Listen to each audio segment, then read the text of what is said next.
Welcome into the DNVR Avalanche Podcast, presented by DraftKings Sportsbook, the number one rated sportsbook app out there. I'm your host, Rudolph, joined as always by AJ Haefele. Weird day of news. Lots of different things going on. Some Avs related, some tangentially Avs related, many other things going on. I guess most of this happened yesterday, but we'll get into it today.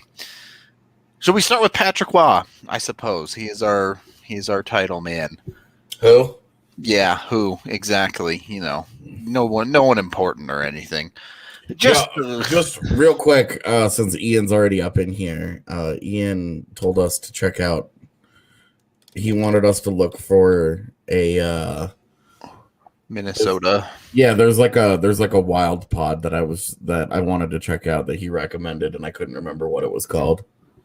So he needs to let me know what that is so I can spend the rest of the day watching. I want to say it was like Northern Wilderness or something. Yeah, I just don't remember. There you go. Ian, I see you in here. What's the name of that podcast? Yeah. And then we're going to talk about Score North. There you go. Cool. We'll check that out later. Okay, Patrick Roy wants to get back into the league. Cool, man. The league is better with him in it, so maybe not for the right reasons necessarily, but I mean, like he is an entertaining public figure. He is a wild man. No doubt about it. That is a man that walks through life not caring at all about what anybody else has to say. At all. Like totally a unique and beautiful snowflake. And I think that I think it'd be great. I think it'd be great to have him back in the league, especially wherever he would end up, but especially if it ends up being like Patrick Roy going against the Avs. Like the hero turns full-blown villain. Here I do wonder, because I have a lot less bad to say about Patrick Roy, the head coach, as compared to Patrick Roy, the front office decision maker. Oh, really? I actually feel the opposite. I don't. In a world where Patrick Roy is willing to accept the players that whatever GM gives him and just coach those guys, I think he's super entertaining. I think he'll do some stupid stuff, but I also think he's done interesting things. We've talked many, many times about how he basically innovated the goalie poll at way earlier than the league used to do it. Yeah. Granted, I find it incredibly funny that that's his innovation. Yeah. Just like we're talking the greatest goalie ever, and his only true coaching innovation, the one thing that he gets remembered for as a coach, is not having a goalie. It was pulling the goalie. Now, I hear where you're coming from. Look, if he was coaching my team, do not like his counterattacking style at all. Not for me. But teams can make that work. It's a functional hockey system, especially if you play a team that can get an early lead. AJ does not want any part of it, though. I don't think so, dude. I don't blame you, but I think X's and O's wise, man. I think if you, I don't know. It was.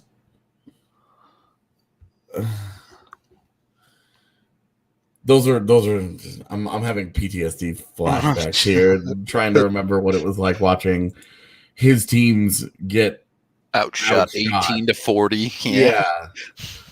Just getting crushed every single night. And like, I wonder, how different would it be with more talent? Had he gotten to kind of see things through. But at the same time, like 3 years, man. Like, but their one success was him, that first year. But it was just all smoke and mirrors, so we kind of throw it in the bin. Yeah, I don't disagree with that, but my kind of take on it now is especially seeing what the Avs defense is now. When the Avs defense is playing well, does the system even really matter? Because they just take pucks and get them going the correct direction. And yes, the system. Of course, the system matters. But this defense, even if you have them playing a more counterattacky style, I don't think they'd be giving up anywhere near the amount of shots. The team that Patrick Waugh helped build with a bunch of old, slow, poor puck-moving defensemen. Well, and that's the thing, though, is that he thought that that's the defense that he needed to run what he wanted to do. I understand. If he gets the exact opposite of that, if you gave him Devon Taves and Sam Girard and Cale Makar, does he even know what the hell to do with them? I mean, I don't honestly know that because look, man, he could barely figure out how to use Zach Redmond when they had two guys who could functionally move a puck. At the same time, like, no, I'm not moving. I'm not messing with no Zach Redmond. But at the same time, he just said, "Look, Tyson Barrie, go do stuff," and that worked fine. Yeah, Tyson Barrie was Tyson Barrie and like. Barrie was really all they had. Like, they had EJ and it was like EJ and Barrie, and like, you give him some credit though, because that guy, like, he gave Nick Holden a job. Yep. And I'm assuming it wasn't his scouting that brought him to training camp, but he gave Nick Holden a job, and Nick Holden has had a nice career. But I just... And would be... Look, maybe it's the same system, right? It's also been several years now. It's been 5 years. And that's the thing, is nobody actually knows what that future looks like. If there's a world where Waugh comes back as a head coach and doesn't have any agency over which players he puts on the team, maybe he does something different. Maybe he works with the defense differently if he doesn't get the guys that he wanted in the past. Okay. Do you actually... Do I think Waugh would come back without any agency? Absolutely not. Absolutely not. There's 0% chance that would ever happen. But in theory, yeah, he definitely will want some kind of involvement in the front office of any team that he would be coming back to, I think. But what about Waugh as a coach, though? Do you think would be intriguing? I mean, I'm hard out on him, but apparently that's the part that you think could work. So look, I think he's like a lot of coaches in the league, that you get them in there, he can work the players hard, he'll bring fire to an organization, and it's going to have a hard expiration date on it. But that's fine. So? Yeah. I don't think he's someone who can hold the locker room for particularly long. I don't know. I would be curious if he got a group that he meshed with. I don't know if that group exists, but okay. Well, because it's tough. It's tough because he only had the 3 years in Colorado. Yeah, and it was very in and out the door for a lot of guys. Were just coming and going. Yep. They and it was like major pieces. O'Reilly is gone, and they bring this guy in, and then that guy's gone, and at the same time, like this is a guy who managed to sour the relationship with his best player at the time, which was Matt Duchene. Yeah, I mean, the thing is, I think he was right about that. Because like the culture, he was trying to create a culture, and it was not a culture that celebrated a personal achievement when they were losing 4-1 in a game.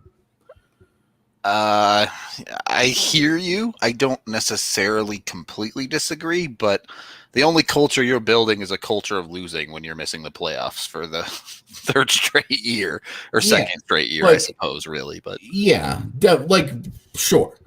But I mean, he's trying to set up some accountability, though. Like you could certainly disagree with the way that he went about it by going into a post-game presser and just popping off on him about it. Yeah, popping into the bus, the team bus, and just beep beep, plowing him down. Like, I think that would probably be the area where I would disagree with how he went about that. But I didn't have a problem with that message, I also wonder how many markets would be like, this is not a guy where you're just like, oh, you drop him into any market, right? Definitely not. Yeah. Like,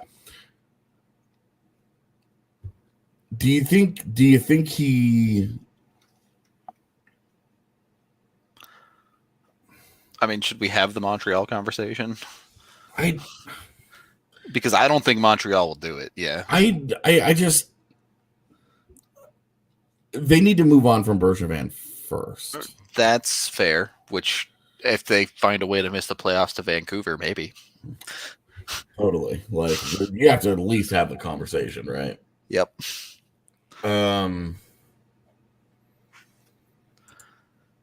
It's, I don't know, man.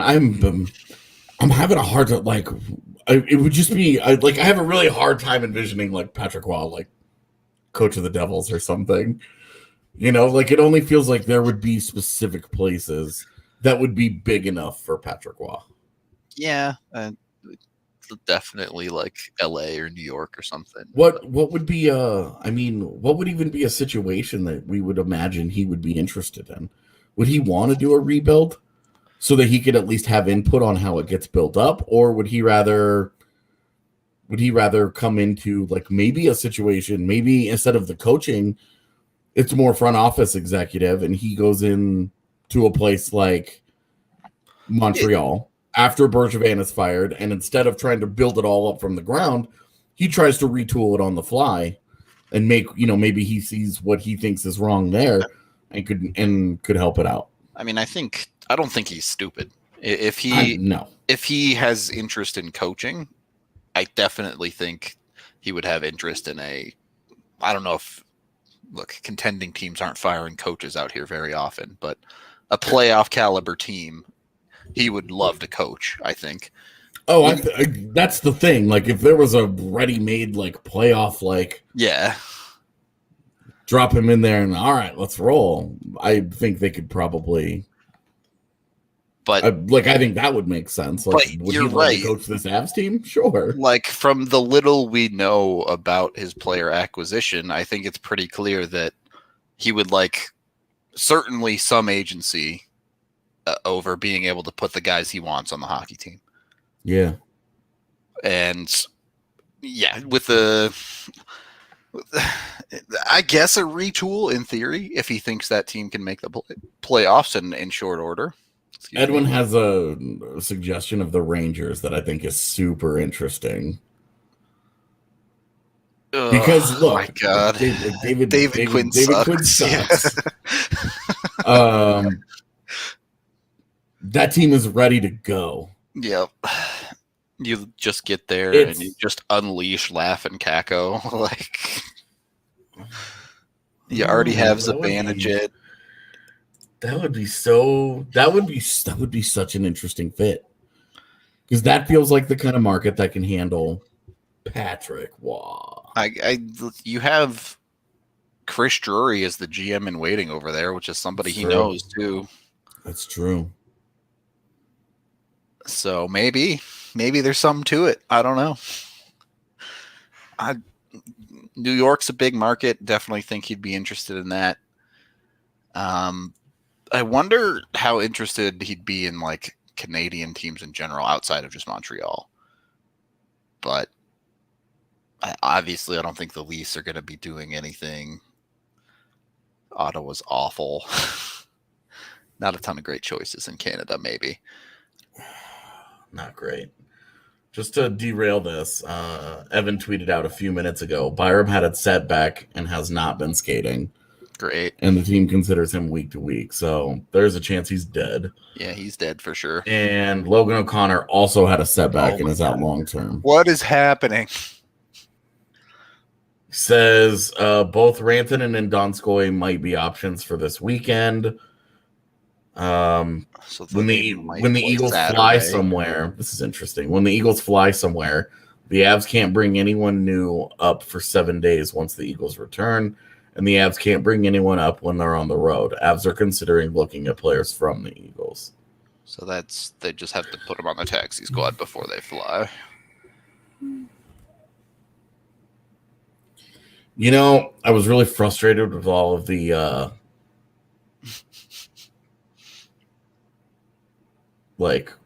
comments. What's wrong with the strength and conditioning coach and staff and all that earlier this year? The shit just keeps happening. Well, and like my frustration was like we could look and see the injuries. You could see like Belmar gets knee on knee and EJ's head smacks against the ice. EJ has a freak accident. You know, he goes down and his head crushes on the end. It's just like, okay, like we can see these things.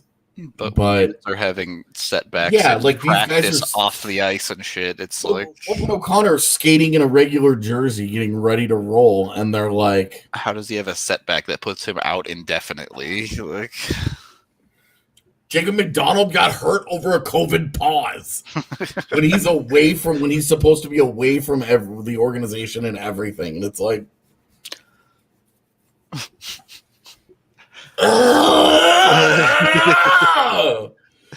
This is the stupidest season ever, and I'm so over it. On that note, we'll take our first period break as we are sponsored by Breckenridge Brewery, the official beer of DNVR. You can get their seltzers in their 15-can sampler pack, which are delicious, or come on down to the DNVR bar and get 8 different kinds on tap right there while you're catching a game of one of your favorite Colorado sports teams. Excuse me. We are also brought to you by Solace Meds.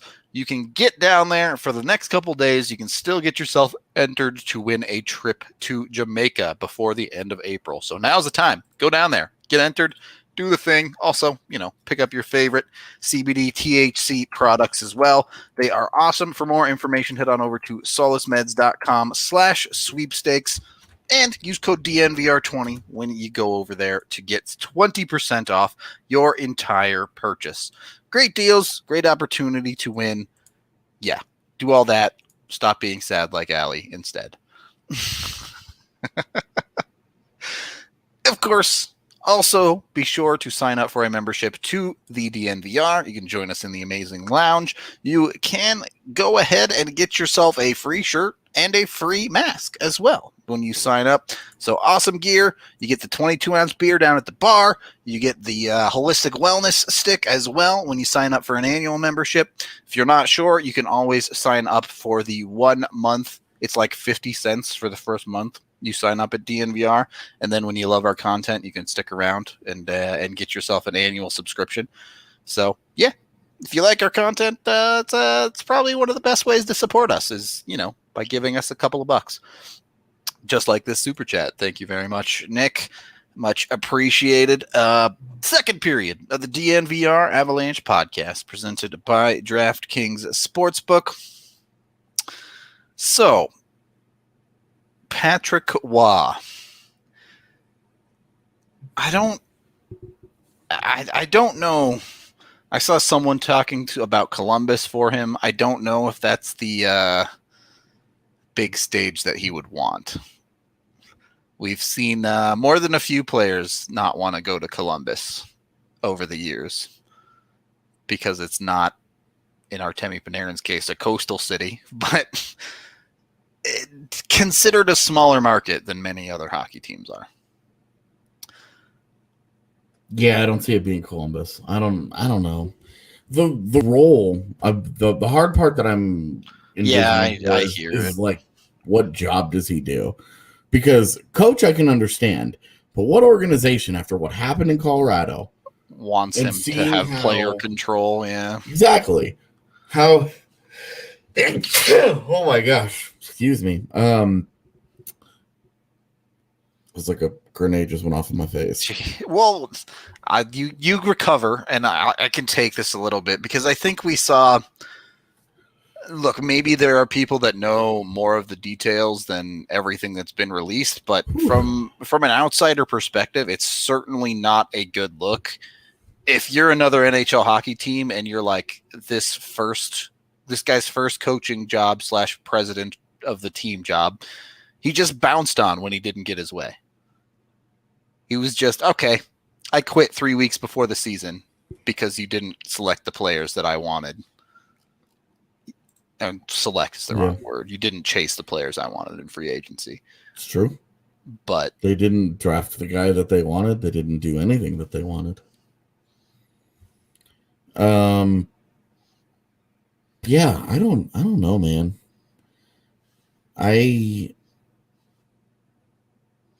If you were, say you're, I don't know, you're a team owner. Yeah, sure. And you're looking at this intro. Okay, Patrick Waugh. All right. Well, he's going to drum up fan interest because he's freaking Patrick Waugh. Now, we don't want him to coach because that we'll just say he doesn't want him to coach. But how do you turn over a player evaluation department when that dude, you look at where the Avs were, and then they tore it all down and rebuilt it immediately. I mean, one tear down year. Yep. And then they make the postseason 4 years in a row after that. Like, granted, it's abnormal because, you know, you tear it all down. Normally, you don't have Nathan McKinnon 5 years into his career just sitting there. But I think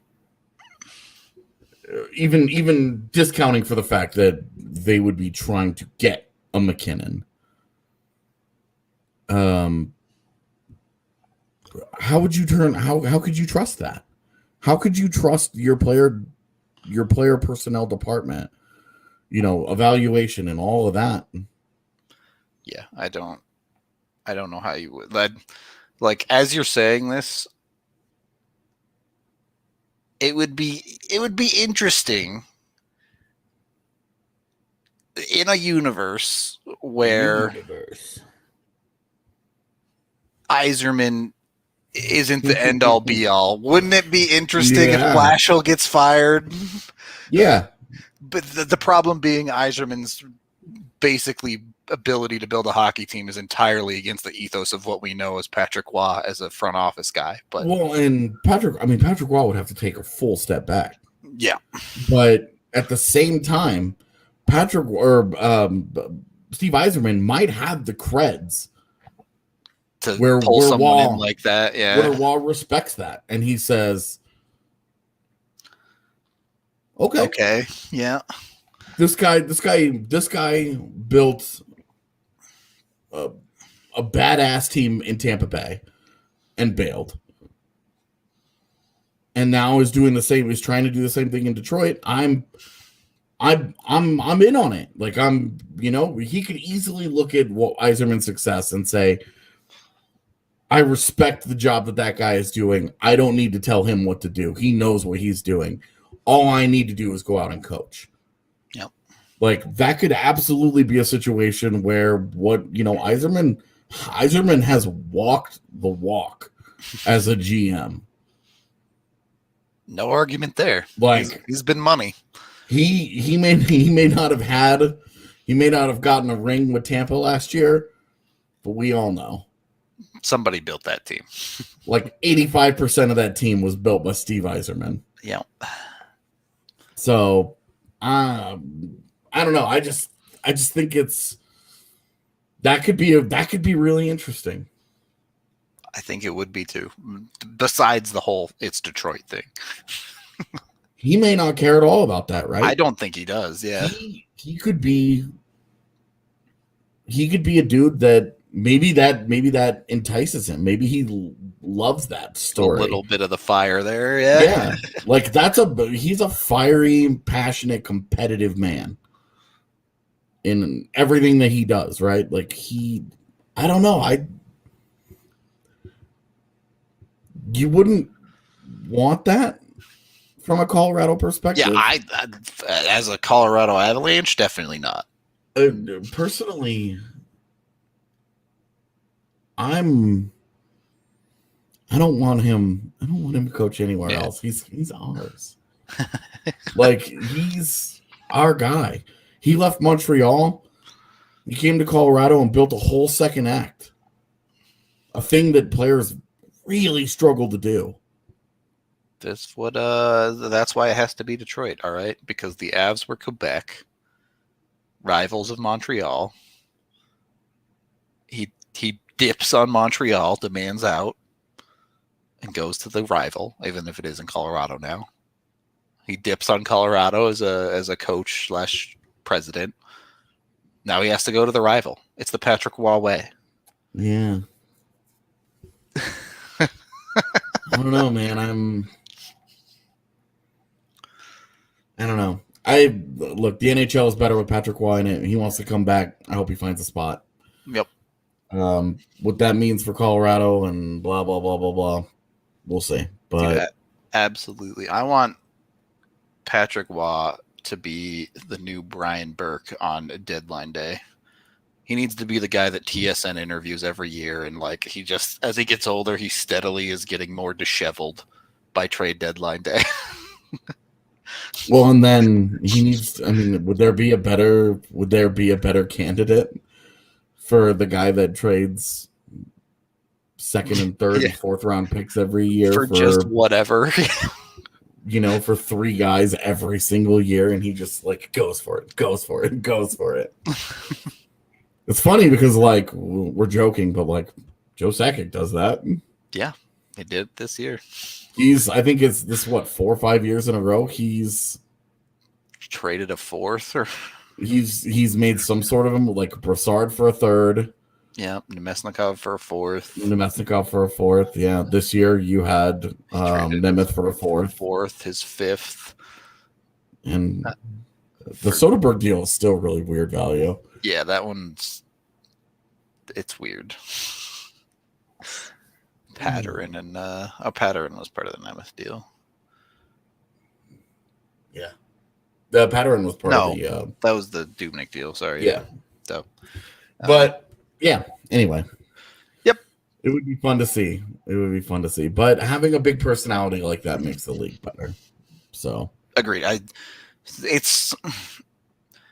I really, truly wish the NHL would stop with the no character robots that they produce as both players and front office guys. It's just if they're gonna be successful, you get it. You're like, you don't really care what that guy's personality is, right? Yep. But if they're not, it's like, how much more entertaining is it? Like, I was watching the Padres game the other day, and Tatis hits a dinger off of Bauer, and then he's celebrating around the bases, does the stutter step into third base. Like, could you imagine how dope it would be if hockey players just start trash talking after they score goals and they're like doing all this awesome stuff? It'd be way more entertaining. Way more. Yeah. Part of the fun is I complain. One of the things I don't like about Austin Matthews is that he just doesn't celebrate when he scores. Like, there are some celebrations that are intense, right? Where he's a madman about it, but it's just like, arguably his best celebration was against Colorado. where they took away the goal and then he scores again and just goes, thing. And that was awesome. That was a good time. They lost that game, so it was especially fun.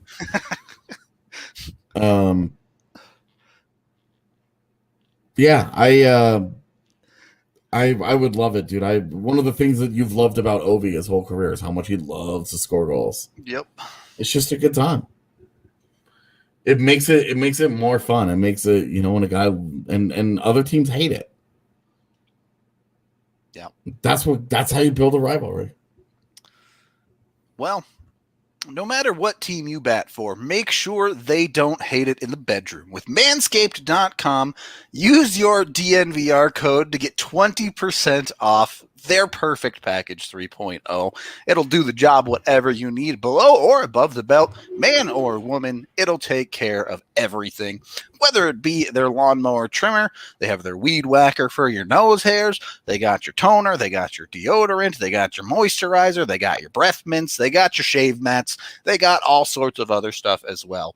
Be sure to check them out today. Also, brought to you by the wonderful people over at Haefele Cattle Company. We brought you damn good beer. Now we're bringing you damn good beef as well. They have a bunch of amazing choices, most well known for their Wagyu beef, though. We have their Wagyu beef burgers down at the DNVR bar. Mwah, absolutely delicious. Highly recommend.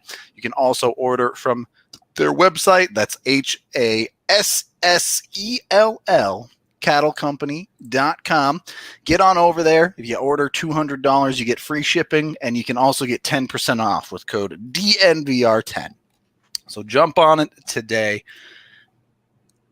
Brought to you as well by the DraftKings Sportsbook. Yeah, DraftKings Sportsbook. That's the read that we're on right now. Bunch of amazing bets, top to bottom over there. Right now, they're bringing back the bet $1, win $100 for the upcoming NFL draft. All you have to do is bet that a quarterback goes first overall, and you turn a $1 into $100. It's that easy. That's literally it. It's free money. It's free real estate, all right? Just play the Tim and Eric free real estate clip, because that's what this is from DraftKings Sportsbook right now. Jump in there, get that bet going. If football's not your thing, of course, you can bet on basketball, baseball, hockey, a bunch of other sports that aren't the big four as well. They have you covered with some of the best odds out there. With their odds boosts, you get all sorts of great opportunities to win yourself a bunch of money. Only DraftKings Sportsbook. Must be 21 or older. Colorado only.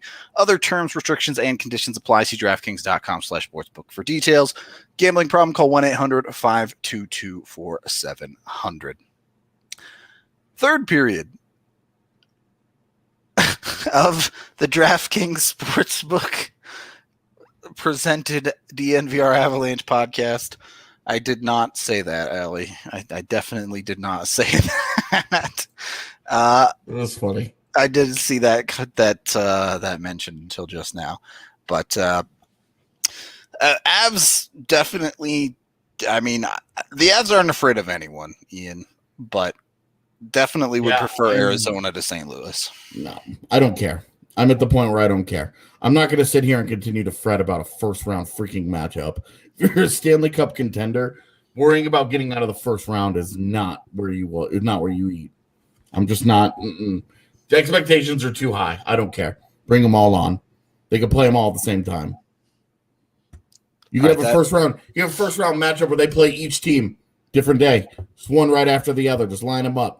I don't care. I got to the point last night where I'm just over this. They're in the postseason no matter what. I don't care who the opponent is anymore. Bring them all on. Beat everybody. Make it the hardest route possible. Do St. Louis. Do Vegas. Do whoever. Do Tampa Bay. And then do whoever the hell happens to be left. I don't care. Bring them all on. Postseason is all about a gauntlet. I do not care about any of that. Regular season records will be a little bit instructive. They'll be a little bit helpful, but this has been such a goofy year that I just, you look at the Blues and you look at, okay, well, great. We know that they can beat Colorado's backup goaltender sometimes, but how many Binnington versus Grubauer head-to-heads did we get this year? Like 3? Yeah. I think there were 3 or 4 in the 8 matchups. And the Avs, it was the first 2. It was the first 2 of the year. Oh yeah, it was. And they 3. went 1-1. And they played one. They only played one other that Grubauer won, the 2-1 game. And then the rest were either JoJo or Dubnik, which they went 3-2 in. They were above 500 with their backup against St. Louis. I looked this up the other day. So all of this, oh, Blues own the Avs and nah. No. When Philip Grubauer gets back, the Avs are really the only Byram and LOC and whatever. But as long as Grubauer and Rantanen come back, they'll be fine. And then Saad and whatever, Saad and Donskoy, when they get back, great. That's going to help. Yep, for sure.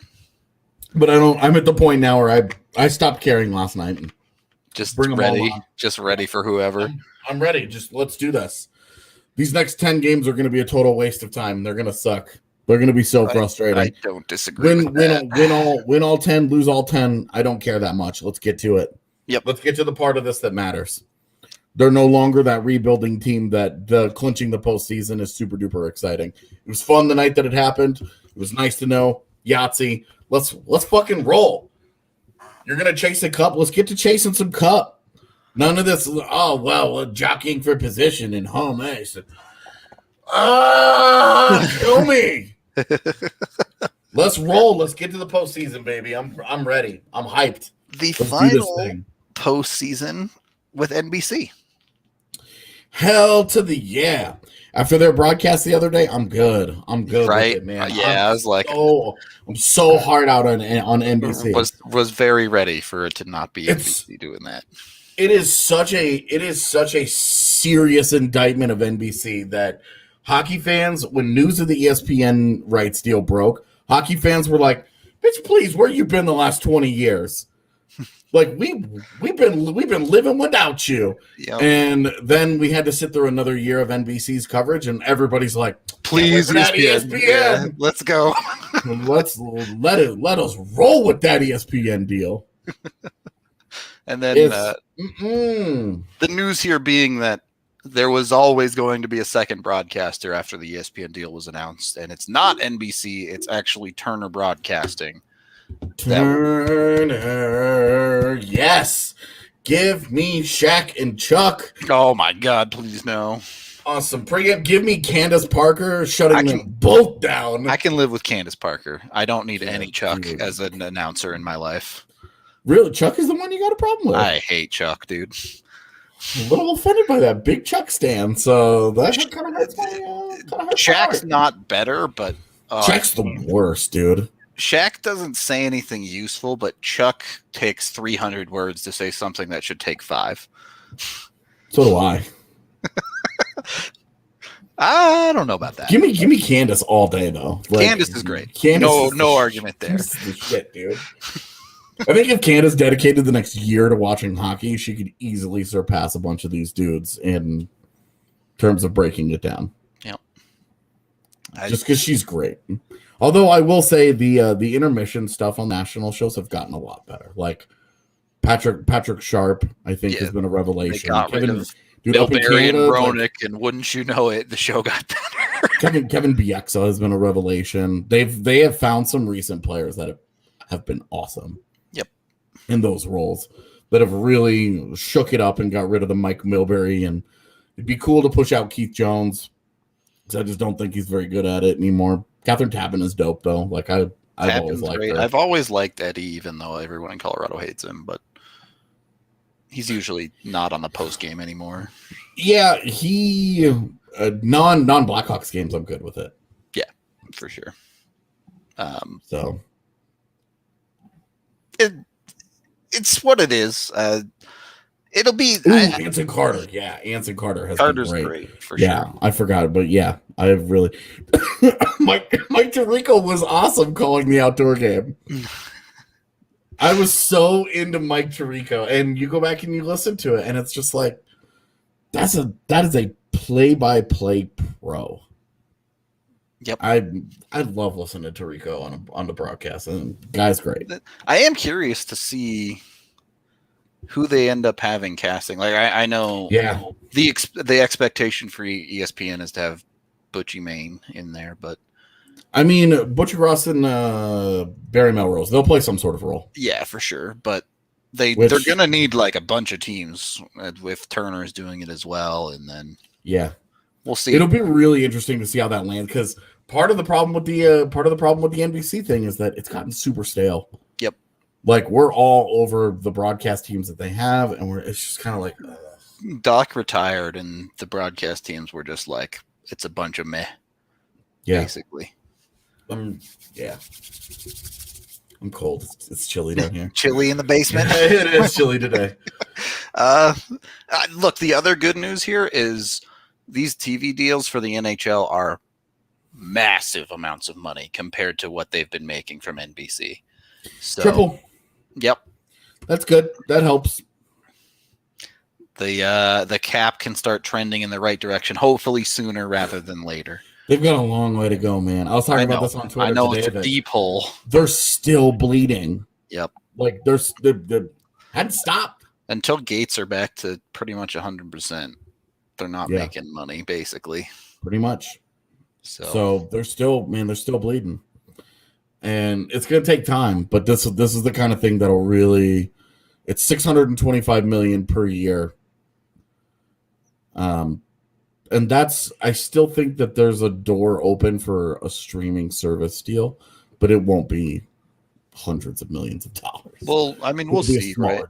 I mean, Turner has talked about HBO Max being a decent part of it, so yeah, and that's why I'm saying I want to see what their actual streaming plans are, because they before they signed the Turner deal, they had talked about they want to get another TV rights partner, and then they also want to leave a door open to try things out for streaming. Yeah. Because you look at the NFL and you look at MLB, they've been on YouTube and Amazon, and they've tried a bunch of different stuff. Especially is pushing heavily into streaming opportunities. Yeah. Well, MLB is also giving they allow teams to buy their rights. Yeah. So how generous of them. Yeah, what the Yankees only had to pay $400 million for them or something. Yeah, ESPN Plus has some of this. Will have some of the streaming rights, but we're talking about like individual, like maybe YouTube buys a 5-game inventory or something every year, and they keep open. Yeah. They keep open those couple of.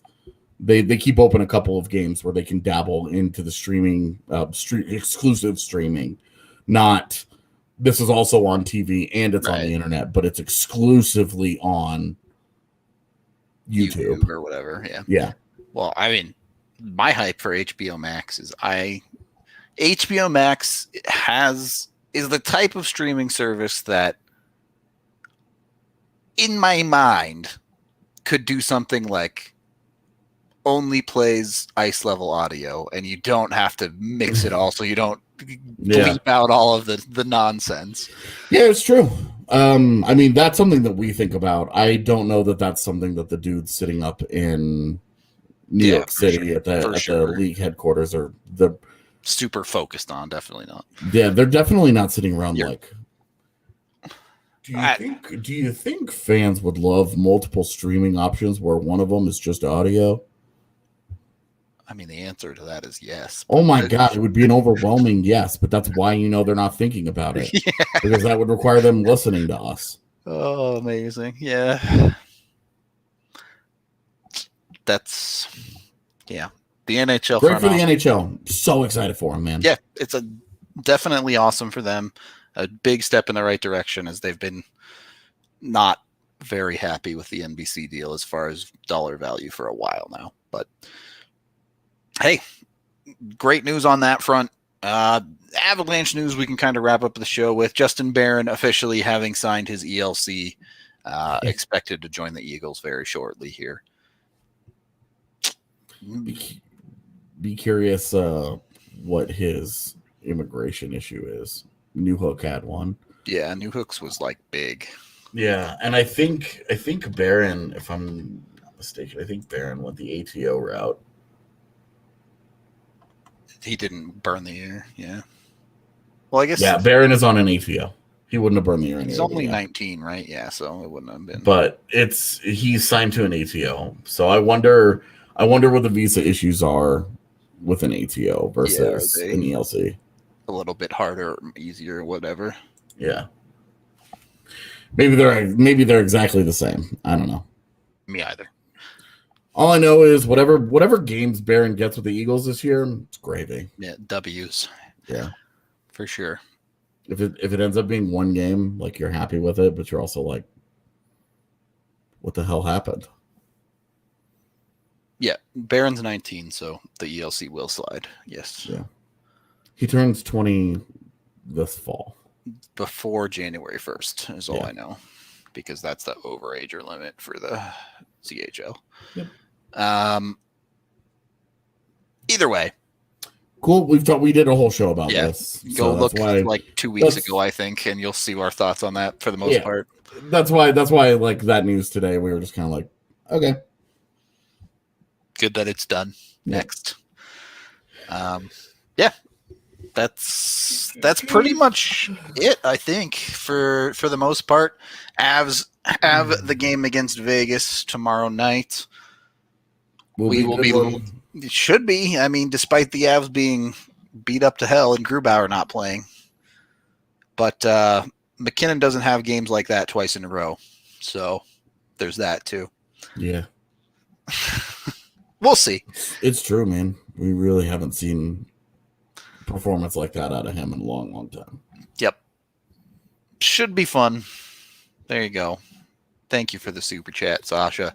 When are we back in the studio? Saturday or Friday? I forget which one. No, Saturday. Yeah, Saturday. It was Saturday this week. Yeah. So if you guys are in town and you want to come and hang out, we're getting increasingly more social at our watch parties as things start to get a little bit easier. Yeah, more of us start to get fully vaccinated and et cetera, et cetera.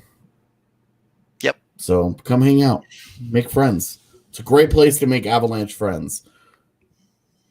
Seriously. Confirm.